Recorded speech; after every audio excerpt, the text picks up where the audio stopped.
Кореяға қашан келесіз? Құда қаласа ниетіміз бар. Біз Америка Құрама Штаттарына дайындалып жатырмыз. Америкадан естіп отырған бауырлар болатын болса, Құдай берсе, Американың президенті Джозеф Байденнің шақыртуын алдым. Джозеф Байденнің шақыртуын алдым. Иншалла президентпен кездесуім болады Америка Құрама Штаттарының. Содан кейін Америка Құрама Штаттарының 8 ба 11 қаласында кездесу болады біздің ағайындармен. Содан кейін сол Америка Құрама Штаттарының имамдарының үлкен мәжілісіне қатысам бұйырса, соған дайындық қалдым. Ерлан Қожамқұлов дейді. Міне екеуміз бірге не сөз ол, не қисық. Өзі жарымаған адам осылай жарымаған сөзді сөйлейді да. Сондықтан Америка Құрама Штаттарындағы ағайындармен, қазақ бауырлармен кездесу болады бізде. Чикагода, одан кейін Техаста, Вашингтонда, Нью-Йоркта, қысқасы 8 қалада кездесу болады. Мен барлық жоспарын иншалла қоятын болам. Осы бірер күнде қазір программасы маған жіберіледі, соған қарай айтатын боламыз. Бірақ біз айдың соңында Америка Құрама Штаттарының президенті Джозеф Байденмен бір шай ішуіміз белгіленген екен.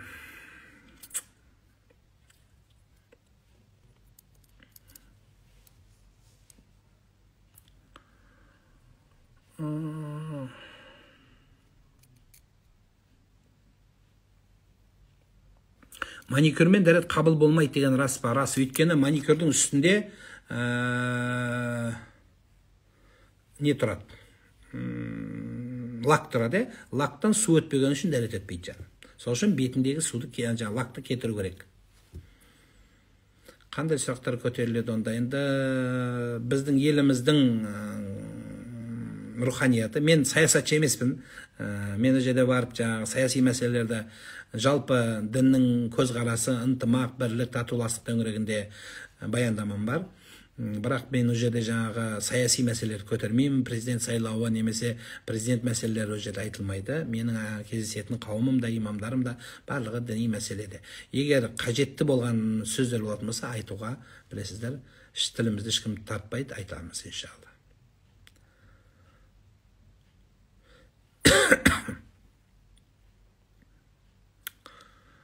Талақты 3 рет ашумен WhatsApp-та жазса қайта қиюға бола ма? Бұл жерде қандай сөз айтты, мәселе сода. Мәселе қайта қию, қимау 3 ретінде емес. Мәселе қандай сөз айтылды? Талақ түсті ма, түспеді ма? Талақ деген сөзбен талақ түспей қалуы да мүмкін. Соны анықтайсыздар. Мен қыз боламын, әдемі маған намаз, мен қыз боламын, әдем маған намаз үйса болады. Әдем деген кім? Әжем ба? Оған есте сақтық қима, онда әжем болады. Екеуін қатар оқисыздар, сізге үйса болады. Намаз оқу шылым шеге берсе бола ма? Насыбай атуға. Сонда намаз оқымағанда шылым тарта берсін деген сөз бе не? Жоқ жан, Насыбай, сен де атпа. Намаз оқысаң да атпа, намаз оқымаған да атпа. Намаз оқымасаң да сен біздің бауырымызсың, мен сені жақсы көрем. Намаз оқысаң да жақсы көрем, намаз оқымасаң да жақсы көрем. Намаз оқысаң чуть-чуть жақсырақ, көбірек көрем. Қаттырақ көрем. Қаттырақ құшақтайым сені. Бірақ анау да менің бауырым. Арақ ішкенде менің бауырым, алкаш та менің бауырым, басқа да менің бауырым. Барлығы менің бауырым. Қайтқан адамның зираты табылмаса, Құранды қалай бағыштаймыз? Прямой бағыштай бересің, өз тауып алады зиратын. Алла тағала Құран зираттың басында тұру, оны точно направить ету, өлген адамның иінін айту, жет атасының атын айту, бәленбайдың келіне, түгіленбай рудан тараған деген мәселе жоқ. Айта бер, айтқан сайын сауап болады. Сауап бара береді. Сауапты мысалы сен бағыштадың, қабірі жоқ, білмейсің. Соны тұрып сауап, мына бәрін бітшін шығарды ғой. Енді қайда барам? Мен налево барам ба, направо барам ба деп сауап қиналмайды. Сауап тауып ала береді. Мен айтып беріп пем сіздерге, бір кісінің, бір жігіттің папасы қайтыс болды. Папасы қайтыс болып, Құран оқиын деп келіп отырдым ғой. Сөйтсем, баласы айтады ғой, ұстаз дейді, Қажеке дейді, алсам, мына папам памятнигінің тура алдына отырыңызшы дейді. Неге десем, сауап былай кетіп қалмасын дейді. Точно памятникке тиісін дейді, былай снайперский көздеңізші дейді. Сол сияқты ол сауап бара береді. Атын айтсаң да, мына жерден болса да, самолетте, жерде, ракетада маған десең, хоть мұхиттың ар жағында болсаң да. Әйел намаз оқу үшін күйеуінен рұқсат алу шарт ба дейді. Жоқ, ондай сөз жоқ. Нәпіл намазда алсын деген ғұламалардың пікірі бар.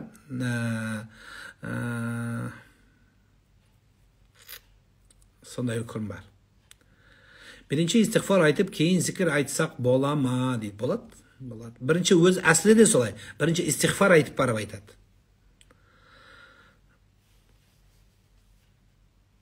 Намаз оқымайтын сәләф браттар намаз оқымағандарды жахил деп айтатын еді алдында. Ол қалай болады? Айта береді ғой. Олардың айтқанынан, мысалы олар өзін космонавтпын десе, олар сәләфпін деп өзін есептейді ғой енді.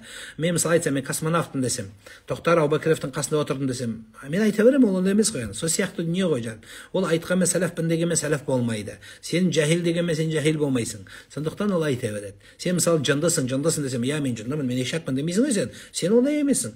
Мен ақылдымын, жоқ мен. Сол сияқты дүние жаным. Олар айтқаннан ештеңе өзгермейді. Сен өзіңді өзгерт алтыным, иә? Жақында атанамын дейді. Машалла. Қандайды оқуға кеңес бересіз? Барлығын оқи бер. Мұсылман қорғаны деген жақсы бір дұға кітап бар. Электрон университетте бар. Соны алып оқи бер. Намазға келе алтыным. Намазға келсең жақсы болады. Жүрегінде қорқыныш болса, одан қалай құтылуға болады? Жүректе қорқыныш, сол қорқынышты Алланың қорқынышына байлау керексің. Алладағы үмітке байласаң, қорқыныш өзі үзіледі. Ол байлауды немен байлайсың? Бағанағы айтқан намазбен байлайсың жаным.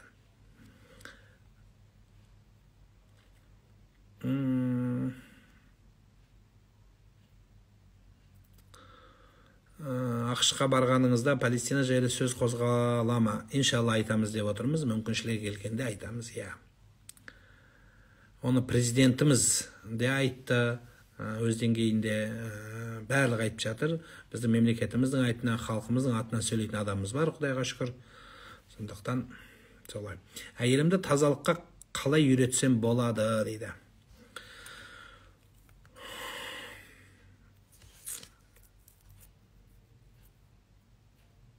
Әйелді тазалыққа үйрету үшін оны ар намысына тиіп үйретпейді жаным.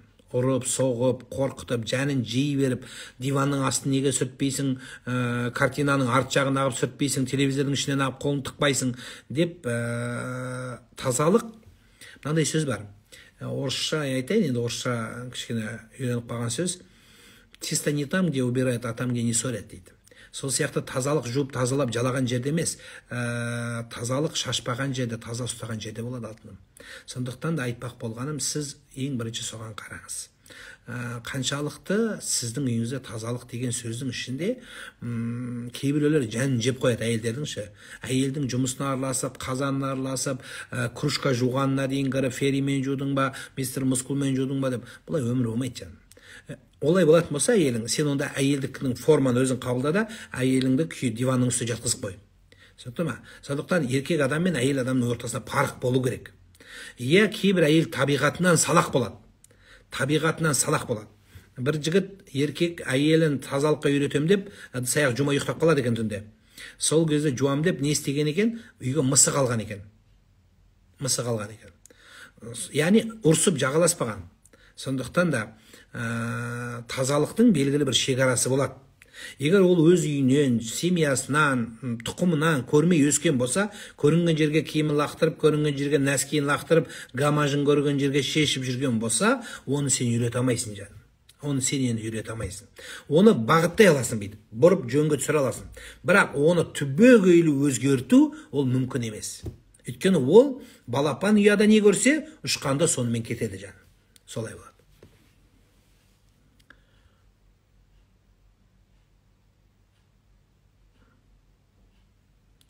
Күйеуім нағашы жақта өскен, балаларға өз руын айтпайды, нағашы жақтың руымен өсіріп жатыр дейді. Рудан басқа семнәрсе бітті ме бәрі ізде? Қараңыз, иә, руды білген жақсы. Руды білгендер не? Әйелін ұрып өлтірмей жатыр ма не? Руды білгендер қылмыс істемей жатыр ма? Жоқ, коррупция істемей жатыр ма? Жоқ жаным. Иә, ру өзі жетеді. Өзі руды тауып алу оп-оңай қазір. Өз уақытсы жеткенде елдің бәрі айтып барады, сен бәлен баласын, түгілен баласын айтамыз. Сіз тәрбиесіне мән беріңіз, жаным сол. Тәрбиесіне мән беріңіз. Баланың тәрбиесіне. Ол нағашысына атын айта берсін. Бірақ мына жақта имандылық, руханият, Алланы тану, пайғамбарды құрметтеу, өзінің салтын, дәстүрін үйретіңіз, қазақшылықты үйретіңіз. Сол маңыздырақ. Жет атаға жеткен кезде сол өзі тауып алады. Сіз де қазір күйеуіңізбен жағаласып, олай емес, ол былай деп, былай сыбыр, ол былай етіп, сіз былай айтсаңыз, ертең өте сізге ренжіп, семьяңыз бұзылып, ұрып, бір проблема келіп болып қалмасын жаным. Ең керек солай, ең маңыздысы сол. Түсімде бала туып алыппын, жақсы ма? Егер күйеуіңіз болса жақсы, күйеуіңіз жоқ болса, түстің садақасын беріп қойыңыз, жақсылық болсын. Тахаджуд таң намазы 2 ракат парызы сияқты оқылама. Тахаджудтың таң намазы, иә. Алла ризалығы үшін деп ниет қыласыз. Ұстаз, кафелде, пердеде бір адамның бейнесі шығады, нені білдіреді? Басыңды кішкене көтеріп жүру керек дегенді білдіреді. Кафелге бүйтіп қарай берме деген сөз. Бүйтіп үңіле берме деген сөз. Намаз оқығанда мына жерде бүйтіп, мына оюда жай намазда мына жерде мына мүйіз сияқты, мына жерден бір, мына жерде 2 көз сияқты, мына жерден бір көз сияқты, мынау маңдайда тесік сияқты десең, қуасың.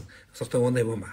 Біреу айта береді, мына жақтан крес көрем, мына жақтан крес көрем, ана жақ крес, мына жақ крес деп. Өйтетін болсаң, штаныңды шешіп оқуға барасың. Неге депті біреу? Сөйтсе штаныңның ауы шалбарының ортасы крес болып келеді. Алды келеді, арты келеді, 2 боковой келеді ғой. Сол кезде арты тура, ауың крес болып келеді. Сондықтан оған қарамайды жаным. Ондай іздеме, крес іздеме, аң сурет іздеме, кафелді қарама. Өз аспанға қарап жүрші өзі. Аспанға қарағандар көтеріліп жатыр қазір. Бүйтіп жоғары қарап жүрсең жақсы болады. Ораза айында қанша күн қарызым бар екенін ұмытып қалдым. Не істесем болады? Ұстай бересің. Ең соңғы қарызам деп ұстай бересің. Мысалы, сенде 5-ақ күн еді. Сен 9 күн ұстадың. 9 күн 4 күн лишний болып кетеді деп ойлайсыз ба? Жоқ. Мына 4 ораза нәпіл оразаға өтеді. Алла ризалығы үшін ұстаған дополнительный сауап оразаға өтеді. Вообще қарызың жоқ сенің. Өмір қарыз емессің. Бар болғаны бір 5-ақ күн қарыз. Білмейсің 5 күн бе, 6 күн ба, 10 күн ба. Сен ұстадың, 5 күн бітілді, құтылдың. Енді мына 4 күн лишний болып қалды деп, лишний болмайды, бұл нәпілге өтіп кете береді дейді. Жалғыздыққа қалай шыдау керек? Жалғыздықтың бірінші неден екенін түсіну керек. Және жалғыздықтың не екенін түсінген кезде жалғыздықпен күресу оңай болады. Мен жалғыздық туралы айтқан мақалаларым бар, оқып көрсеңіз болады. Тағдыр туралы жазылған, Google-дан терсеңіз, осы жалғыздық туралы, қазіргі адамдардың ол туралы бір видеолар жасалған, бірақ видеолар сақталмай қалыпты да, ал Google-ға жазған мақалам шықты. Сынаққа сынба деп теріңізші, сол жерде жалғыздық туралы жазғам, соны асықпай әр сөзіне мән беріп оқып шықсаңыз, сол жерде бар. Кішкене балалардың бастарылып қалама, оларға жындар тиісе ма, әлде олар қорнанып тұра ма? Түсінбедім. Балаларға көрініп қалу ықтимал, олар біздің маңайымызда жүреді көбінесе, аят дұғаларды біз сол үшін оқимыз. Босанған соң көшеге шығуға, моншаға шығуға, адамдармен араласудан қорқам дейді. Босанған әйелге және оның баласына сыбиян деген жындар жақындайды. Сыбиян жындары адамға қатты әсер береді, әйел кісілерге әсіресе босанған. Сол кезде ол әйел таза жүріп, өзін күтіп, баптап, ана 40 күн қасынан неден шығару, шілде терін шығару, немесе жаңағы мал сойып қасында адамдар болуының бірден бір себебі сол. Неге 4 мазхаб бар? Выбор болу үшін, сенде таңдау болу үшін, сенде еріктік болу үшін. Бір жолмен Совет өкіметінің ана коммунистік партияның идеологиясы сияқты емес, сенде выбор бар. Исламның ішінде мынаны да істей аласың, мынаны да істей аласың. Сенде бір кеңдігін көрсетеді, діннің тереңдігін көрсетеді, ұлағаттығын көрсетеді.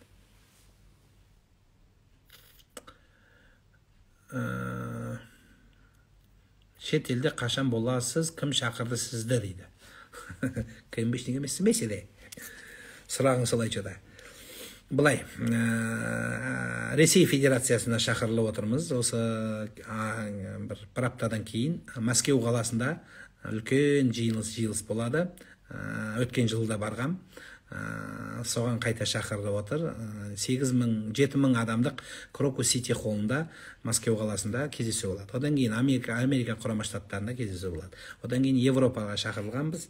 Енді соның реттерін қазір көріп жатырмыз. Азан шақырып жатсам дейді. Азан шақырып жатсам мысық келіп тұрады қасыма. Неге дейді. Енді шақырып жатқаннан кейін келеді, ол да мысыққа дейін келіп жатыр. Үйдегілер келмей жатыр, бірақ мысық келіп жатыр. Енді мысық келгеннен адамың да келу керек те енді. Мәзһәбсіз намаз оқуға бола ма дейді. Мәзһәбсіз намаз оқуға болады, бірақ мәзһәбпен оқыған нағыз сүннет жол болады. Жасым 23 еді. Мен 10 жыл ораза ұстауым керек па? Мен 4 жыл болды ораза ұстағаныма, 6 жыл ұстап берем ба сонда дейді. Жасым 23-те. 10 жыл емес. Ұстай бер. Сен санама, дата қойма. Жобалап алды, ұстай бер. Қолың бос болғанда бүгін бір күн ұста, бір аптадан кейін тағы бір күн ұста, содан кейін 2 күн ұста, сөйтіп ұстай бер, жақсы бол. 31 күні көршіміз қайтты. Ой Аллам, адамдар салют атып қоймады. Көршілерден ұят жоқ дейді. Иманды болсын.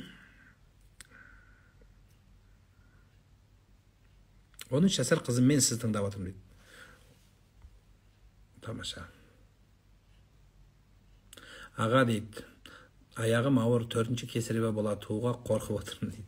Алла жеңілдік берсін, дәрігерлерге көрініңіз, ғылым білім дамыды, енді кішкене сақтануыңыз керек еді, десе де перзенттіге өмір сыйлап жатсыз, Алла жеңілдік берсін сізге.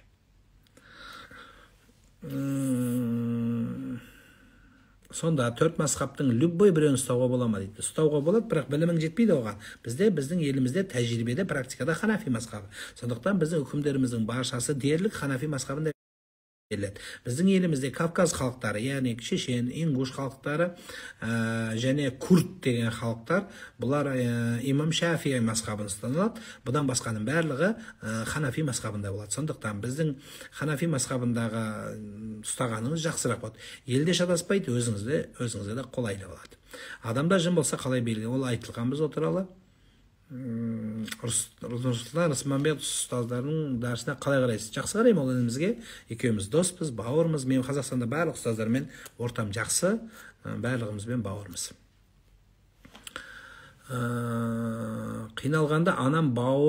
Қиналғанда анам бауырым есіме түсіме көп кіреді. Не үшін екен? Аруақтар сезеді қиналғаныңызды. Кезінде имам Хусейн өлген кезде Хазірет Али де көп адамның түсіне кірген деп айтылады кітаптарда. Сондықтан ешқандай мәселе жоқ. Бұл Құдайдың берген аруақтардың сезетіндігін көрсетеді.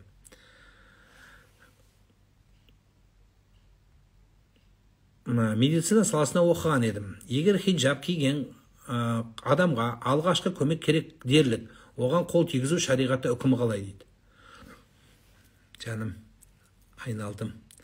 Өзім біліп тұрып сұрап жатсың ба? Енді сен адам өліп жатса, жоқ, бұл хиджаб киген, бұған қол тигізуге болмайды. Мен алыстан бүйтіп тұрып не жасаймын дейсің ба? Жаңағы не дейді? Дефибрилляторды мен қалай жасайсың ондай? Сен дәрігер адам, шын мәнінде дәрігер мен врач, медицина қызметкерлер адамдарында пол болмайды, жаным. Конечно, сен стоматолог болсаң, оның жалаңаштарын шешіндірмейсің ғой сен. Дұрыс па? Сен стоматолог болсаң, оның омырауына қарамайды шығарсың, надеюсь. Сондықтан әркім өз деңгейінде болады. Ода тұрған еш нәрсе жоқ. Сен дәрігер мамансың, сондықтан үйрену керек. Ана медицинский университетке барғанда бір студент сұрайды, біз әуретке қалай қараймыз енді деп. Сен әуретке қарамасаң күнәлі боласың дедім. Сен әуретке қарамасаң күнәлі боласың. Ертең күні көрсететін жер, кесетін жерін кеспей, басқа жағын төменді кесіп алсаң бәле ғой. Соны сотталып кетесің жаным. Сондықтан жақсылап қарап, кесетін нәрсені дұрыстап, кесетінді көріп, сабағыңды дұрыстап оқы жаным. Құтқаратын кезде құтқарасың сен. Конечно, елдің бәрін ашып қойып, жалаңаштандырып, өйде шешіндірмейсің. Бір оқиға есіме түсіп кетті. Пайғамбарымыз Мұхаммад саллаллаху алейхи ва саллям бір әйел келіп айтты, мен өліп қалайыншы деді, маған өлім сұраңызшы деді. Сөйтіп еді, не үшін деді? Мен деді, нем бар деді, эпилепсиямын деді, ауру, сонда бір талып қалатын ауруым бар деді. Ол не деді деп еді, мен одан емес деді, мен құлаған кезінде дейді, жүріп барады құлағанда, мына омырауым, денем бәрі ашылған абидай дірілейді ау деймін. Эпилепсия болғанда, судорожный болғанда үстім ашылып қалады, көйлегім, етегім ашылып қалады, содан Құдайдан ұялам деді. Мен өліп қалайыншы бұлай жүргенші деді. Елдің бәріне ұятты жерім көрініп бітті деді. Сол кезде ар-намысты қараңыз, қандай күшті. Сонда пайғамбарымыз саллаллаху алейхи ва саллям дұға қылды дейді. Дұға қылғанда өлсін деп дұға қылған жоқ дейді. Жаңағы әйел енді тұрғанда құламайтын болды дейді. Тек қана намаз оқып бүйтіп сәждеге барады ғой. Сәждеге барғанда бүйтіп бар, жағына құлап қалады екен. Еш жер ашылмай, соны қайта тұрып, ары қарай кете береді екен. Сондай ахуал болды дейді. Сондықтан адамға өмір сыйлау ол парыз болады. Дәрігер адамдар ол бөліп қарамайды. Мен есебімде олар жаңа өзінің берген антына адал деп есептеймін.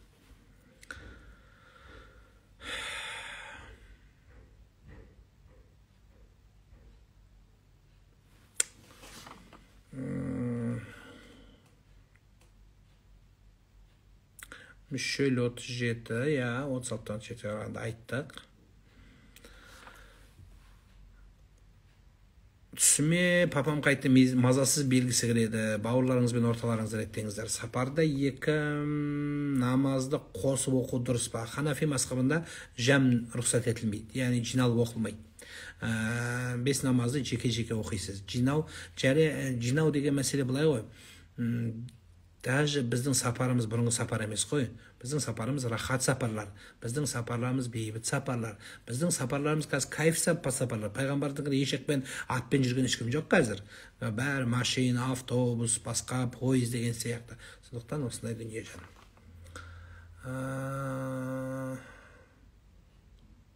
Түсінден тышқан көрсе не болады? Бай боласың, ақша келеді, көп болса бізге де салып жібер. Байып кетсең ұмытып кетпе бізде. Әйелім родыға бірге кірсем болады ма дейді. Әйеліммен бірге родыға кірсем. Қазақстанда туып отқан сенің жалғыз әйелің болса да кірме. Жер бетінде планетада адам қалмай, сен өзің жалғыз әйелің екеуін қалсаң да кірме жаным. Әйелдің өзі босанатын әйелдер бар, дәрігерлер бар. Партнерский родыға кіруге болмайды жаным, керек емес нәрсе. Егер ешкім жоқ болып, автобуста, пойызда жан қалмайды, онда босандыру керек болса, онда басқа мәселе, жәрдем бер. Ал енді басқа уақытта сен маман емессің, ол шыңғырып жатса, сен талып жатсың мына жақта, содан кейін қайсыңды құтқарамыз өзі. Сондықтан жаным керек жоқ, тыныштық керек. Сен қатты жақсы көрсең, ана коридорға тұрып, больницада далаға тұрып алып жылай бер, әйеліңе дұға қыла бер, аман есен болса екен, аман есен болса екен деп жылай бер. Қатты махаббат, любовь түсеше деп көрсет. Бірақ қасына кіріп, тожса деп отырма жаным, ұят болады, арам болады. Еркекке керек жоқ. Саған керек жоқ дүние жаным. Алла бермеді ма еркекке толғатуды, значит адам оны еркек көтере алмайды. Еркекке керек жоқ. Еркектің өзі запор болғанын жетеді саған, со проблема.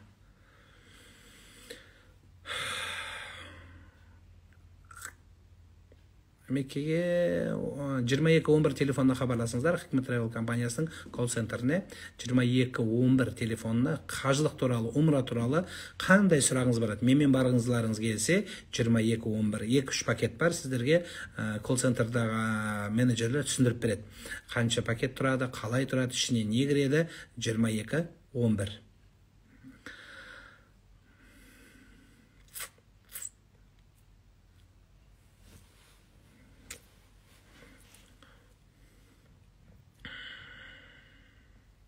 Жақсы, Алла күндеріңізге береке берсін, Алла разы болсын. Баршаларыңызға амандық тіледім. Біз үшін де дұға қылып қойыңыздар. Мен де сіздердің дұғаларыңызға мұқтажбын. Отанымызға дұға қылайық. Баршаларыңызға Алла береке берсін. Ассаламу алейкум ва рахматуллахи ва баракатух.